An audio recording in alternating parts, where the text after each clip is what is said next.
सतत प्रयत्न करणारे कधीच हारत नाहीत. एकतर ते जिंकतात किंवा काहीतरी नवीन शिकतात. मित्रांनो, या 2 ओळीनंतर तुमचा पहिला प्रश्न असा आहे की जमावबंदीचे कलम 144 म्हणजे काय ते सांगा व सजा किती होते तेही सांगा. मित्रांनो, CRPC हा एक कायदा आहे. त्याचे हे कलम 144. यामध्ये याचा महत्त्वाचा उद्देश असा असतो की जमावबंदी यामध्ये 5 किंवा 5 पेक्षा जास्त लोकांना एकत्र येण्यासाठी बंदी असते. म्हणजेच कर्फ्यू आपण थोडक्यात त्याला म्हणू शकतो. जर समजा या कलमचं तुम्ही उल्लंघन करत असाल तर पोलीस हे तुम्हाला अरेस्ट करू शकतात.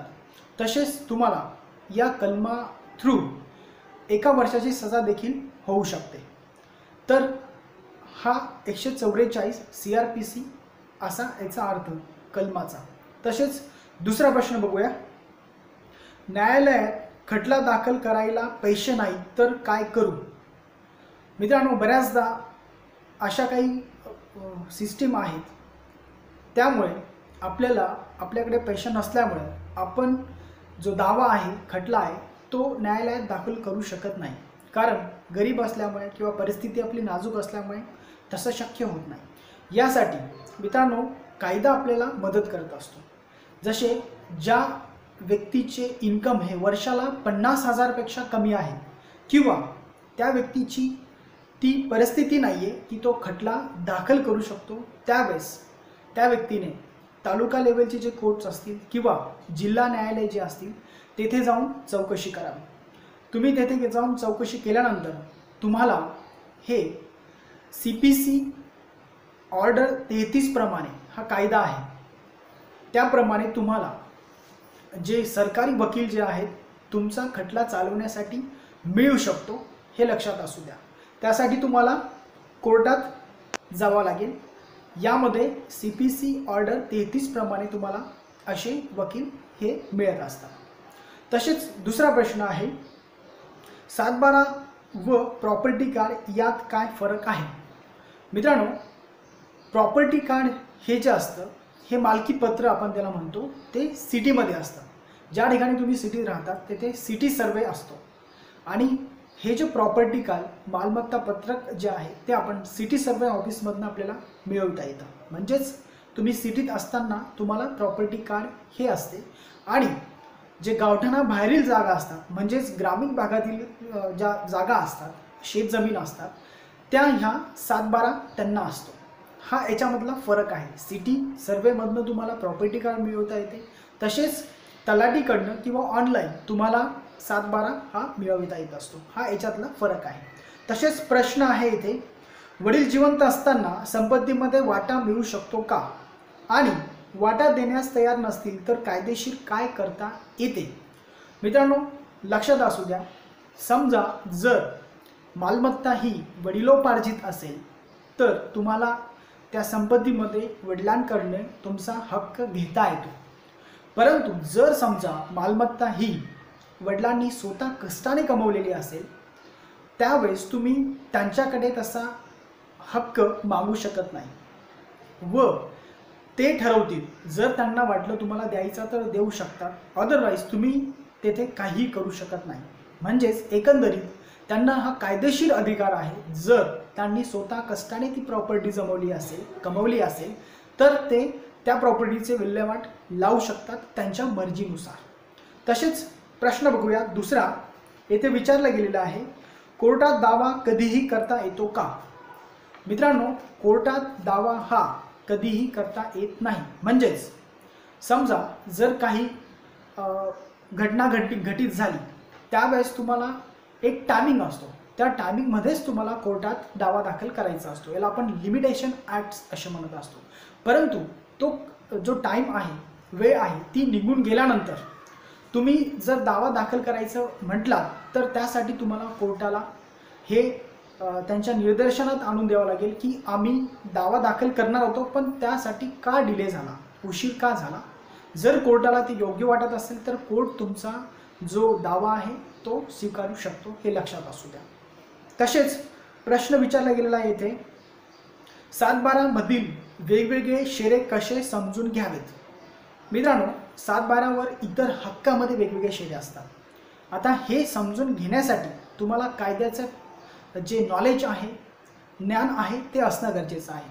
कारण की याच्यामध्ये तुकडेबंदी असेल किंवा वेगवेगळे शेरे तिथे दिलेले असतात. कलम 84 असेल, हे वेगवेगळे शेरे तिथे आहेत. त्यामुळे तुम्हाला ते सहजासहजी कळणार नाही. त्यामुळे तुम्हाला जे तज्ज्ञ असतील त्यांच्याकडनं ते समजून घेणं गरजेचं आहे.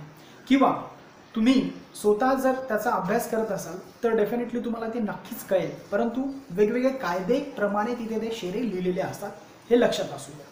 तसेच प्रश्न विचारला गेला है, हिंदीतनं विचारला गेला प्रश्न हा, मकान बनाने के लिए ज़मीन ली है लेकिन मकान बनाने के लिए परमिशन लेनी होती है क्या?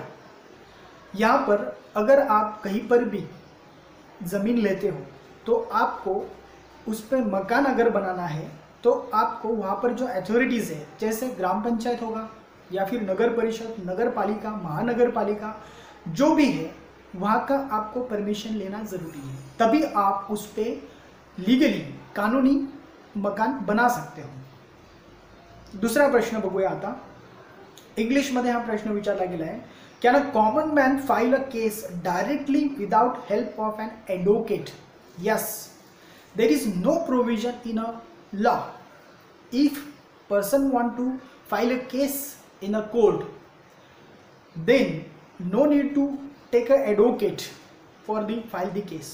But most important point is here that suppose if you want to file a case, so you know how to argument, how to file the case, and what is the rule of the court procedure. You know all things.